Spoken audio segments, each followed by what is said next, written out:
Na nossa videoaula de hoje, abordaremos o tema construção de figuras geométricas.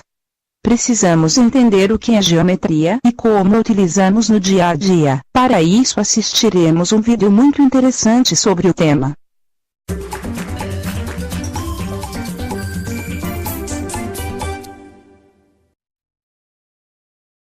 Atenção! Começa agora uma teleaula de matemática do ensino fundamental. Você vai assistir a teleaula de número 28. Bons estudos!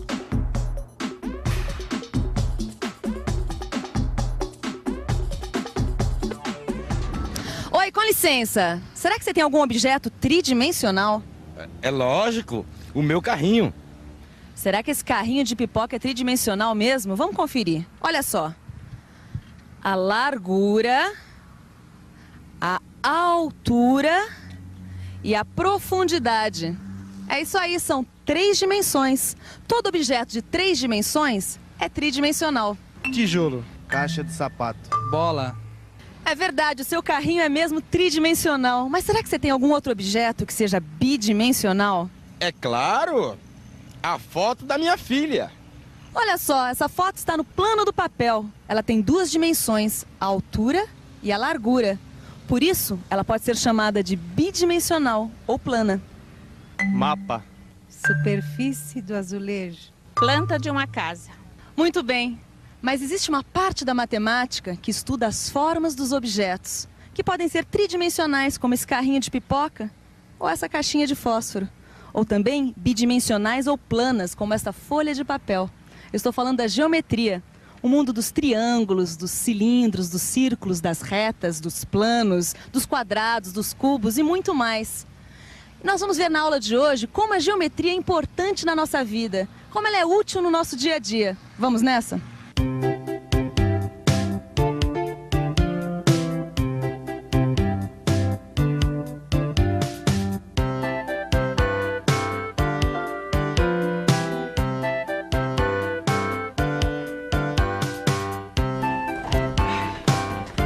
Que hoje é um daqueles dias, viu? Eu tô com vontade de esganar aquele infeliz. Você não sabe que o Coió me aprontou. Ops, tem alguém aí? Câmbio. Ai, desculpa, amiga.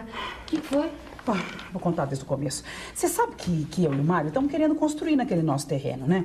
Aí a gente pediu pro Coió fazer um galpãozinho, uma salinha pra guardar ferramenta, material de construção, enquanto a coisa vai andando, né? Você não sabe o que ele fez. Você não quer tomar um chazinho pra acalmar, não? Não, eu quero esganar o Coió. Não, tá certo que eu pedi pra ele aproveitar o material que a gente tinha lá pra baratear o custo. Mas olha, não era pra mim fazer um galpãozinho todo torto, caindo aos pedaços, né? Um pouquinho. O Coió não é aquele rapaz meio esquisito, meio desligado? Meio é você, meu bem, porque ele é inteiro, viu? Sem graça. Escuta, então vai ver que você não caprichou na hora de explicar pra ele como deveria ser o galpão. Pois é isso que eu pretendo fazer quando ele me ligar. Ai, falar em desligado, eu acho que foi ele que ligou uma meia hora. Ah, Cidinha! Eu falei que você tava chegando, calma. Agora diz uma coisa pra mim. Como é que você vai explicar esse negócio de construção sem uma planta, um desenho, ainda mais por telefone?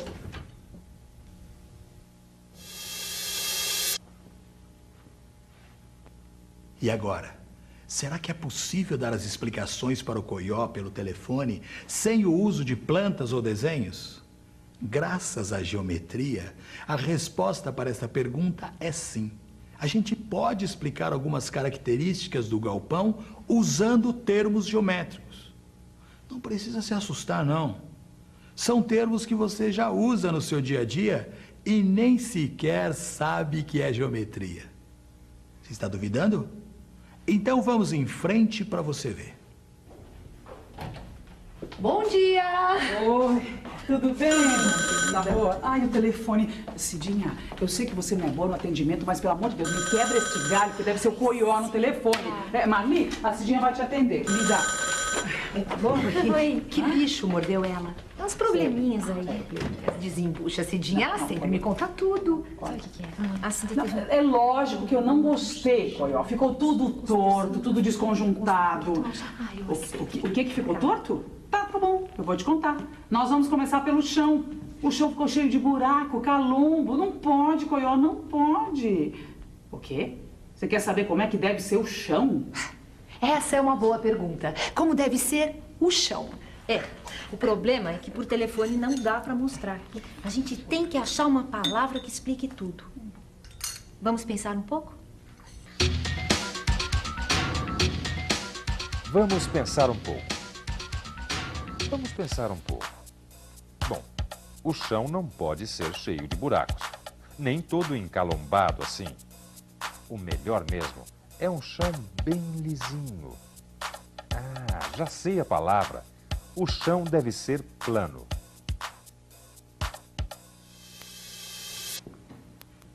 E agora?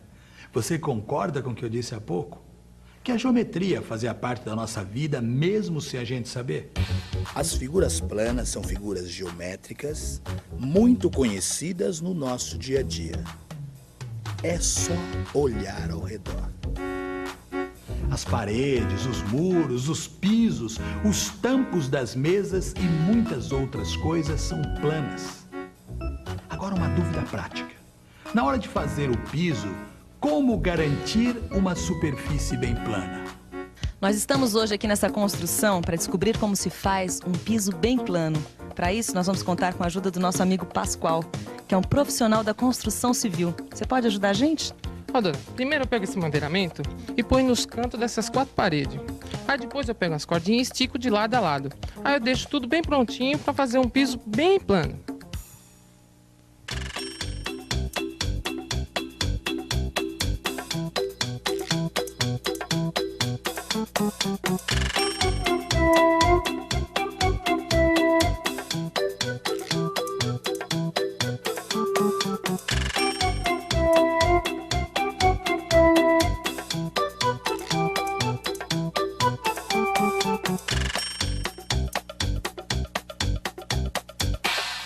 Repara só como aqui está cheio de geometria. Olha, esse cercado de madeira do piso forma um quadrilátero. E esses barbantes esticados aqui são retas, ou melhor, segmentos de retas. E num piso bem plano, as suas mesas e cadeiras ficam melhor apoiadas, deixando de balançar para lá e para cá. Mas ainda resta uma dúvida. Será que basta o piso ser plano? Não, Coió, não basta ser plano. Imagina só, se na hora de lavar o chão, a água correr toda pro mesmo canto. Não pode. É isso que eu tô tentando te explicar. O que é que você tá fazendo aí embaixo, menina? Você não viu o que a Cida falou do chão? Sabe, pra falar a verdade, essa coisa da água escorrer toda pra um lado só, eu não entendi, não. O chão plano? Presta atenção. Mesmo com os 2 calços que eu acabei de colocar, o tampo dessa mesa parece plano, não parece? Sim. Mas olha o que acontece agora. O carretel rola. Isso significa que aqui a gente tem um plano inclinado. Isso é verdade. Além do chão ser plano, ele não pode ser inclinado. Nossa amiga vai ter que explicar direitinho pro moço. Coió, calma, Coió. Escuta um pouquinho. Olha, é muito simples. O chão deve ser horizontal. Isso. Como é que é? Você nunca sabe se horizontal é deitado ou em pé? Não, calma, Coió, calma, não fica nervoso, calma. Isso também não tem segredo. Eu vou te ajudar. Pense num lindo sol se pondo. O sol se põe no horizonte, não é mesmo? Então, é só lembrar que horizontal vem de horizonte. E aí você não confunde mais, viu? Os pisos têm que ser horizontais para que a gente possa andar tranquilamente. E também que os objetos colocados no chão não saiam por aí escorregando por baixo dos móveis. Mas como é que a gente vai saber se esse piso aqui está realmente sendo construído sem inclinação? Bom, para isso a gente pode usar esse instrumento que é muito útil, que é o nível de bolha. Se a bolha de ar do equipamento for para um lado ou para o outro, é porque o plano está inclinado. Agora, se ela ficar paradinha na marca central, é porque o piso está no ponto, quer dizer, piso horizontal. Já resolvemos o problema do piso, agora falta falar sobre a parede. A geometria continua em ação. Não, eu sei que você quis aproveitar o barranco para escorar a parede. Só que o barranco está desalinhado, a parede ficou totalmente fora de prumo. Alô, Coió? Falando em alinhamento, caiu a linha. Ai, Marisa, me desculpa, mas eu tenho que descascar esse abacaxi agora mesmo. Quer dizer que a parede não ficou boa também? Já vi que você tá por dentro da história. Ficou um desastre, minha filha. Eu vou te mostrar. Olha só. Ela ficou assim, olha. Tombada pra dentro, quando na verdade ela tinha que ficar na vertical. Então você vai ter que dizer pro Coió que a parede tem que ficar num plano vertical. Exatamente. Esbanjando geometria, hein, amiga? Imagina. E sabe o que a gente deve fazer pra parede ficar bem na vertical? Usar um fio de prumo. Ah, claro, um fio de prumo. O fio de prumo nada mais é do que um pedaço de barbante com um peso amarrado na ponta. Que isso, Cidinha? Cidinha, olha aqui, um fio de prumo, mas como é criativa a minha sócia. Que beleza, tá vendo? Prumo, claro. Muito conhecido. O fio de prumo a gente põe, claro. O fio de prumo é um instrumento simples que garante que as suas paredes e também outras coisas, como batentes das portas e janelas, sejam construídos como se deve. Na vertical. Deve ser o Coió. Eu vou acabar de explicar pra ele como é que se faz uma parede. Dá licença. Alô? Oi. Quem diria, hein? Nossa amiga dando uma aula de geometria por telefone. Falando nisso, eu achei um modelo super bonito pro seu vestido. É um modelo assim, com uma linha meio geométrica, né? Ai, lindo, lindo. Tá vendo? A nossa vida está mesmo cercada de geometria por todos os lados. E a geometria pode ser muito útil, como no caso da construção que a gente viu. Mas será que as explicações da nossa amiga Cida são suficientes para o Coió fazer tudo direitinho? Ou será que ele vai aprontar mais alguma? Bom, isso você decide na próxima aula. Agora, a decisão é esta: ficar de olho na revisão. Atenção, se liga aí que é hora da revisão. Na aula de hoje, vimos que estamos cercados de figuras de 2 dimensões, isto é, bidimensionais, e objetos de 3 dimensões, ou tridimensionais. Aprendemos que a geometria é uma parte da matemática que estuda as formas dos objetos e das figuras, e que os termos geométricos podem nos ajudar muito no dia a dia, como no caso da construção.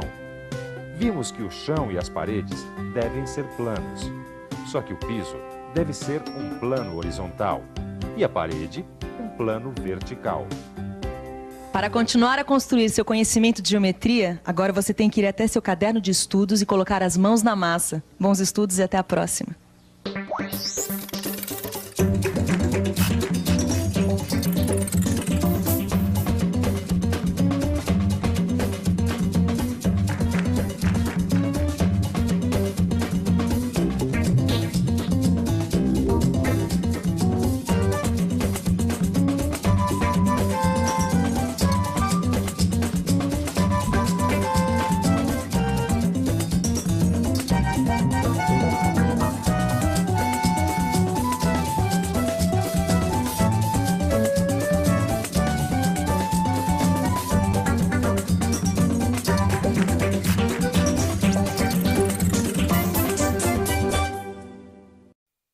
Com a ajuda do vídeo, conseguimos construir um pensamento geométrico e vimos que estamos cercados de formas geométricas. Elas nos levam a pensar, criar e muito mais. Tamanha a importância da geometria no nosso dia a dia, que somos levados a conhecer suas propriedades e formas. E o próximo vídeo nos dará uma mãozinha a respeito.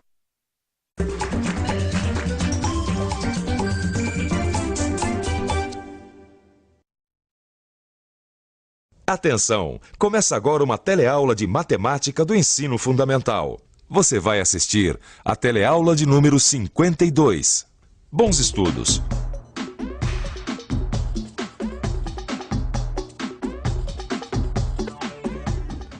Quando esse conjunto habitacional estiver pronto, cada apartamento vai ter uma área igual a esta área que está sendo anunciada nessa placa. Será que o pessoal vai conseguir viver com uma certa folga? Ou será que eles vão viver meio apertados aí dentro? E você, sabe calcular a área da sua casa? Não, não sei. Não. Não sei. Pelo jeito, não é todo mundo que sabe calcular a área da casa onde mora. E deve ser ainda mais difícil comparar a área de 2 ou mais cômodos. Vamos ver?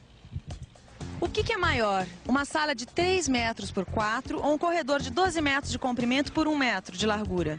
Eu acho que é a sala. A sala. Sala. Mesmo tamanho.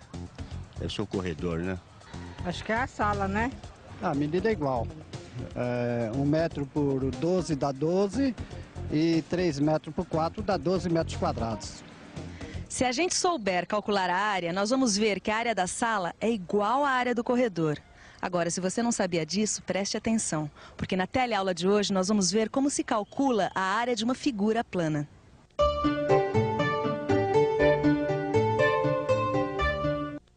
Gil e Vicente, na instalação de carpete, ninguém é mais eficiente.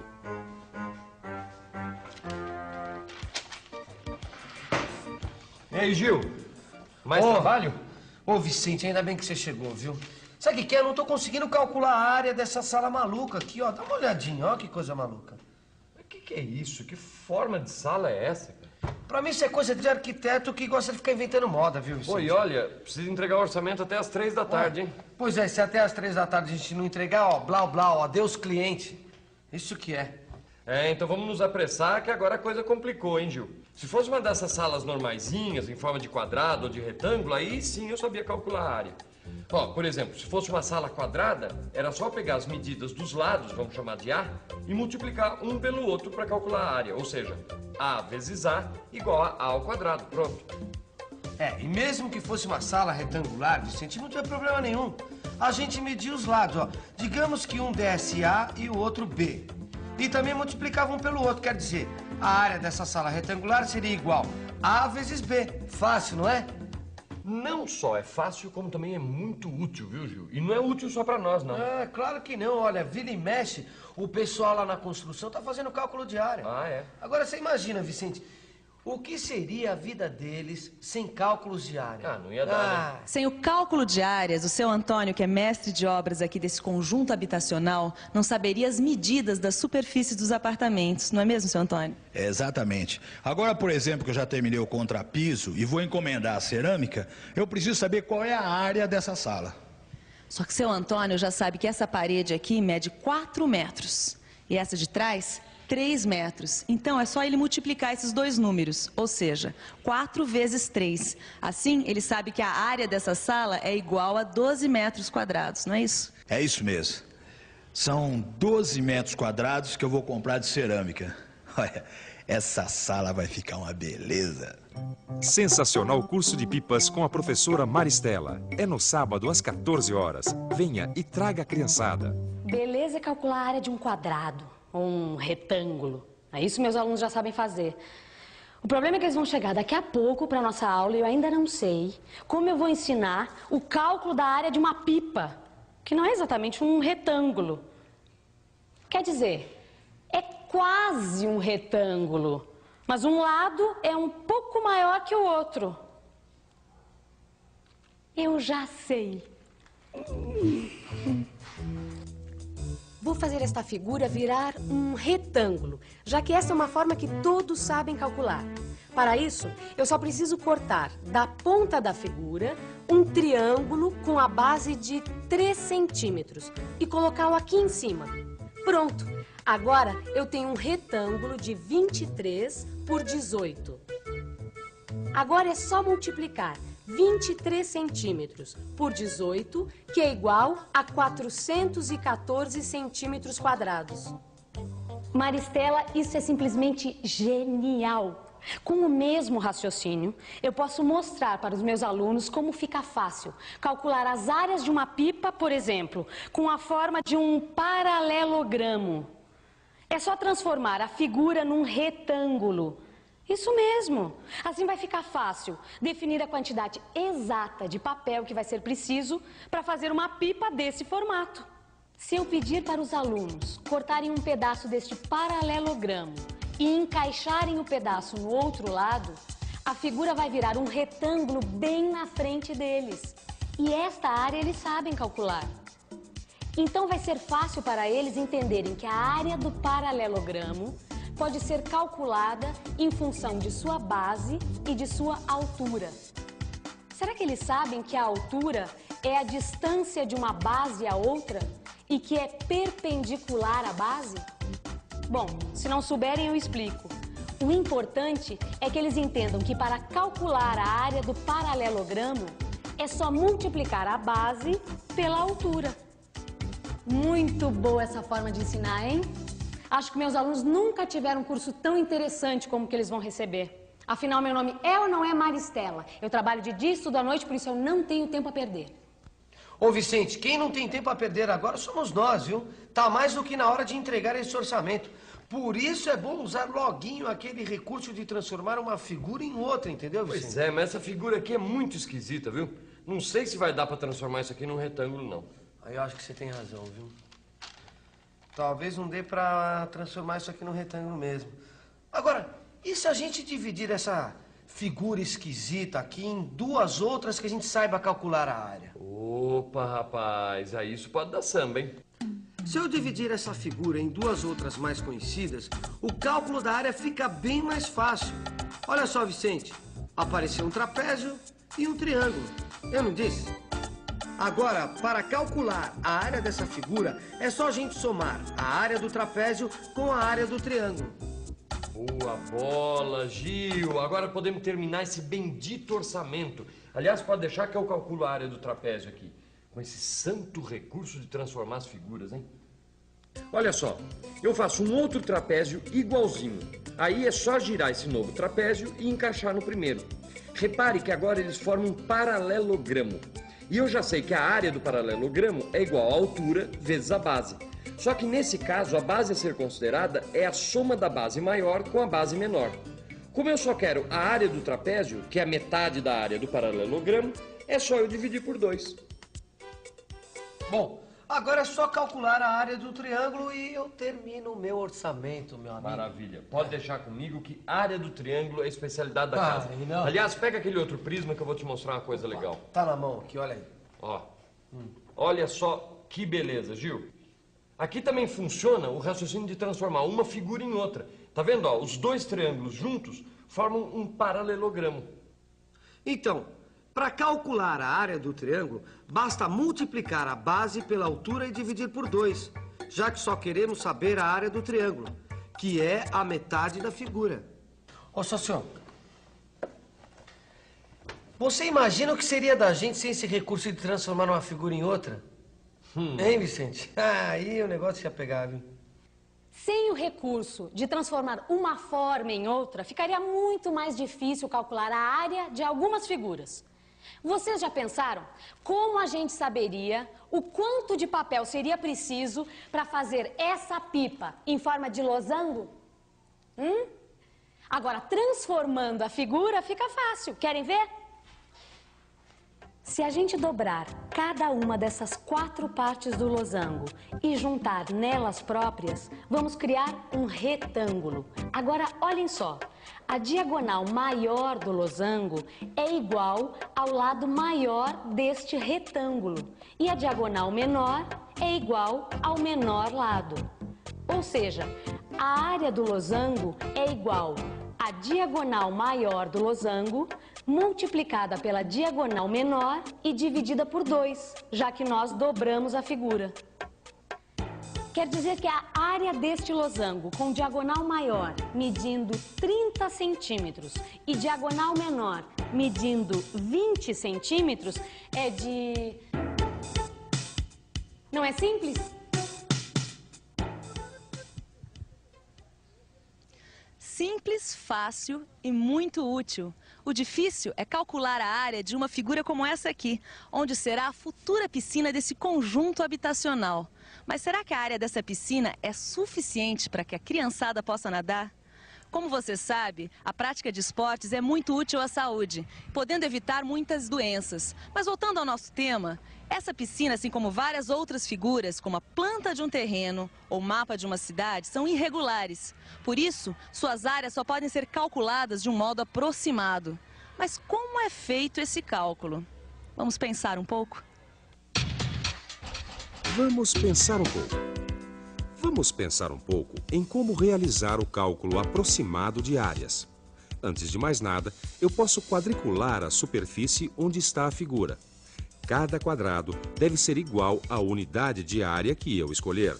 Se a área for dada em metros quadrados, cada quadrado corresponde a 1 metro quadrado. Depois, eu traço uma linha que passa pelos quadrados de dentro, quase encostando na figura. E ainda faço o mesmo pelo lado de fora. Agora, é só eu contar o número de quadrados do lado de dentro e o número de quadrados do lado de fora. Então, eu vou ver que a área interna é de 40 metros quadrados e a área de fora igual a 75 metros quadrados. Portanto, a área da figura está entre 40 metros quadrados e 75 metros quadrados. Para saber a medida aproximada, eu uso a média aritmética, ou seja, 40 mais 75 dividido por 2 é igual a 57,5 metros quadrados, que é a área aproximada da figura. Uma operação que não é nada difícil, não é? Não, essa é uma operação muito simples. E se você precisa de um resultado ainda mais exato, é só você trabalhar com quadrados menores na hora de quadricular a sua figura. E lembre-se, quanto menor o quadrado, mais exato o resultado. E se for o caso, ao invés de trabalhar com quadrados de 1 metro quadrado, você pode trabalhar com de 1 centímetro quadrado, ou mesmo de 1 milímetro quadrado. Aliás, em qualquer papelaria você encontra o papel milimetrado, que já vem com os quadradinhos prontos de 1 milímetro. Uma mão na roda, não é? Uma mão na roda? Que nada! São 2 mãos na roda empurrando na descida. Com esse cálculo aproximado, não tem orçamento que eu tenha dificuldade de passar. E digo mais, podem inventar as salas mais esquisitas que eu calculo a área de todas. E por falar nisso, eu vou mandar esse orçamento aqui agora, hein? E atenção, se liga aí que é hora da revisão. Hoje aprendemos a calcular a área de algumas figuras planas, decompondo-as em outras figuras cujas áreas nós sabemos determinar. Calculamos a área do paralelogramo, do trapézio, do triângulo e do losango. Vimos também que, em alguns casos, precisamos estabelecer a área de uma figura por cálculos aproximados. Agora que você já sabe como calcular a área da sua casa, a superfície de uma mesa ou o que mais precisar, é só praticar. Pegue seu livro de estudos e faça os exercícios para não esquecer. E até a próxima teleaula.